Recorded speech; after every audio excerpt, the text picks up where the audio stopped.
Genesis 8 is Noah's recovery from the flood. They will spend over a year in the ark. I think the earth was extremely different once Noah got off the ark, but it was still different from the way the earth is today. The destruction of the canopy will make a big difference, and so will the expanding earth, and add to that a tilt in the earth's axis. And God remembered Noah, and every living thing, and all the cattle that was with him in the ark. And God made a wind to pass over the earth, and the waters assuaged. God did something here. He didn't just let nature run its course and allow the water to drain. There was nowhere for the water to drain to. I still don't know what made a wind to pass over exactly means, but it seems he provoked something to pull the plug out of the drain. But I don't think the water went back underground. The ground is already completely saturated from 5 months of looking like this. Once the water escaped from the great deep, it's not going back. I find the only explanation is the expanding earth theory. I think the earth was smaller in Genesis 1. Starting with the flood, the earth started blowing up like a balloon. The continents aren't getting bigger too, though. It's just an expanding ocean floor that's getting bigger. Let's look at a map of the age of the ocean floor.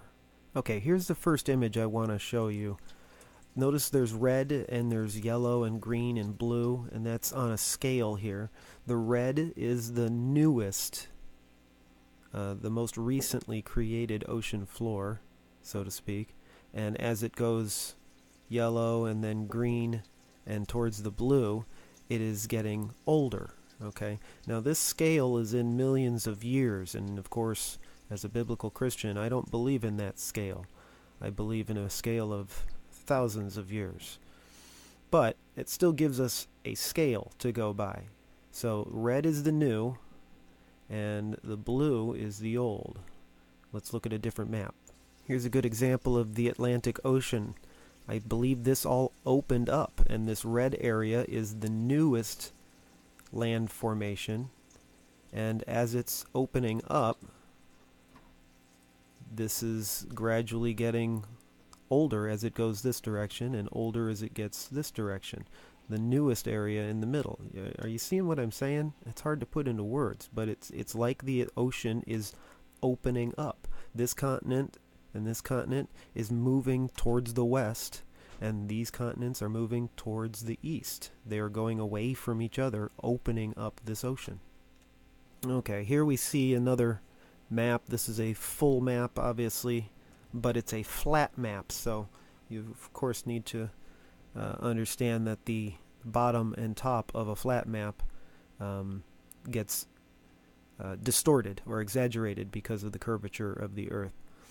But you still see, the new expansion territory in the middle here by the fault line. And look, it's doing the same thing over here by this fault line. All the fault lines are doing the same thing. They are expanding. This is somewhat new territory, and this is the oldest territory. This was probably the same ocean floor from the time of the flood or before. All the way over here. Same thing. Okay, now I want to mention where I first heard of this idea was basically from this series from this guy, Richard Guy. And he has a book, and there's this video series here on YouTube called The Mysterious Receding Seas. The sea levels are dropping. There's a lot of ports, ancient ports that used to be water that today are land. And it's not just sediment, it's because the water levels are dropping. And this series leads to the idea that the Earth is actually expanding. So I don't know anything about this guy's channel or anything, but look up this series and give it a watch. It's intriguing to say the least. Here's another one I found. Just looks interesting to me. All right, there's also a guy out there named Neal Adams who is pushing the expanding Earth theory pretty big. And he's not a young Earth creationist, so he still believes in millions of years. So I think his concept is right, but his perspective is wrong. Here he's got this idea. You can see here, this is where the continents, these are the Americas, North America here and South America, and this is obviously Africa. So you see this graphic here where they're closer to each other. And here's the Pacific side of things. Let's see what else we got here. Here's an idea of what everything looked like when it was smaller and closer together.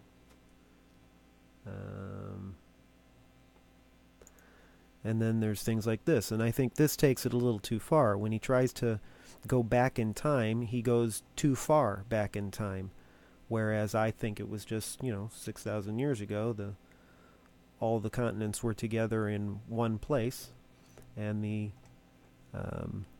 Pacific Ocean was the only seas. So watch these guys, Richard Guy and Neal Adams, and they'll give you concepts to why I believe in the expanding Earth theory, but I take it from a biblical perspective. Let's look at a couple of things here. I see how this seemed to open up. This will fit in over here. You have to look at the continental shelf. You can't look at the actual coastline. The coastline means nothing. It's the continental shelf that you have to look at. But this will fit in over here. This whole area will fit obviously right around here. And then this groove of South America obviously fits in here. I believe this used to be connected in some way, and some sort of catastrophe broke through like breaking a dam. And then when we look over here,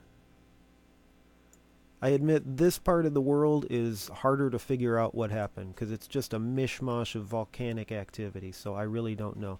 But it sure looks like this section of Australia, or Antarctica, fits perfectly right up into here with Australia. So all the pieces seem to fit. How they fit together exactly, we don't know, because there's been a lot of erosion that's happened on all of these coastlines. All of them. So you're not going to be able to fit them perfectly like jigsaw puzzles. The fountains also of the deep and the windows of heaven were stopped, and the rain from heaven was restrained. We know the rain from the canopy stopped after 40 days and nights. We don't know when the fountains of the deep stopped gushing out water through the fault lines, but it could have been longer than 40 days. The point is the floodwaters went up for 40 to 100 plus days and then started assuaging. Now there's a fun KJV word. The waters had already started receding sometime before the ark lands. And the waters returned from off the earth continually. And after the end of the 150 days the waters were abated. And the ark rested in the 7th month, on the 17th day of the month, upon the mountains of Ararat. Remember I said last video the date of the beginning of the flood was important. It was the 2nd month, 17th day. So the ark landed after 150 days, or 5 months. Just so you know, months used to be 30 days long every month back then. A year was only 360 days. Something slowed down the Earth's orbit. I think this event happens much later, around 701 BC, but keep this 30-day month concept in mind. So the ark finally bottoms out after 5 months, but Noah's family can't rush right out just yet. Notice also that it says the mountains of Ararat and not Mount Ararat. There is a difference. And the waters decreased continually until the 10th month. In the 10th month, on the 1st day of the month, were the tops of the mountains seen. It's now been 7 months and 14 days. They only floated around for 150 days. Then the ark landed on something beneath them for another 74 days. Now they can see what they landed on. And it came to pass, at the end of 40 days, that Noah opened the window of the ark which he had made. And he sent forth a raven, which went forth to and fro until the waters were dried up from off the earth. It's now been 8 months and 24 days. He lets out a raven, and it never comes back. Ravens are smart birds, but they're dirty, thieving scavengers, too. Birds seemingly symbolize sin in the Bible, and when I think of sin as a devil or an unclean spirit, like in Genesis 4, that symbology makes even more sense. Also he sent forth a dove from him, to see if the waters were abated from off the face of the ground. But the dove found no rest for the sole of her foot. And she returned unto him into the ark, for the waters were on the face of the whole earth. Then he put forth his hand, and took her, and pulled her in unto him into the ark. And he stayed yet other 7 days, and again he sent forth the dove out of the ark. And the dove came in to him in the evening, and lo, in her mouth was an olive leaf plucked off. So Noah knew that the waters were abated from off the earth. And he stayed yet other 7 days, and sent forth the dove, which returned not again unto him any more. Now it's been 9 months and 8 days. The dove found an olive tree seedling that probably sprouted 6 or 7 days before, and plucked off a leaf and brought it back to Noah. It wasn't a full-grown olive tree.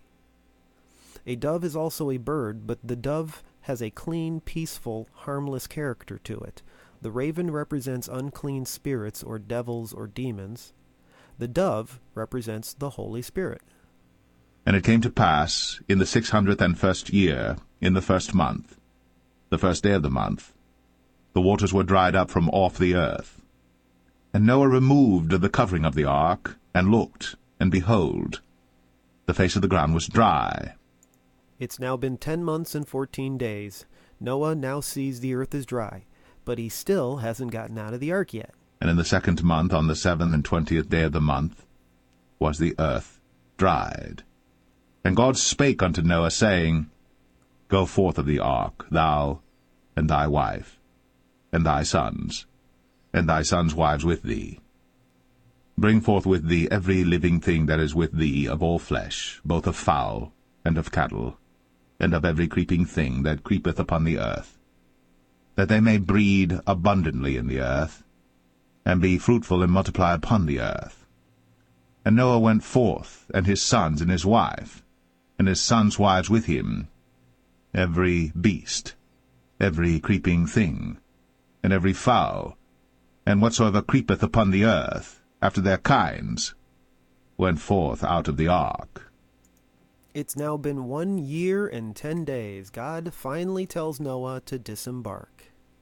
And Noah builded an altar unto the Lord, and took of every clean beast, and of every clean fowl, and offered burnt offerings on the altar. And the Lord smelled a sweet savour. And the Lord said in his heart, I will not again curse the ground any more for man's sake. For the imagination of man's heart is evil from his youth, neither will I again smite any more everything living, as I have done. The sacrificial system was already known since Adam and Eve and Cain and Abel. Here we see Noah doing it again, using the excess clean animals that were brought along. Remember, the clean animals were brought by 7s, not 2s. God promises not to kill everybody again, and not to again curse the ground anymore for man's sake. I'm honestly not sure what this exactly means. Revelation 22, verse 3 says, There shall be no more curse. So the curse didn't stop here. Was there some kind of curse specifically on the ground that got lifted here? Was God just saying he wouldn't add more of a curse to the ground? His response to this line is that man's heart is evil from his youth. So maybe it's because we are already cursed that he lifted a curse that was on the ground during only the pre-flood world. Whatever it means, the curse of sin will still exist until Revelation 20. While the earth remaineth, seed time and harvest, and cold and heat, and summer and winter, and day and night, shall not cease. This is the first we hear of cold weather and the current seasons we now understand.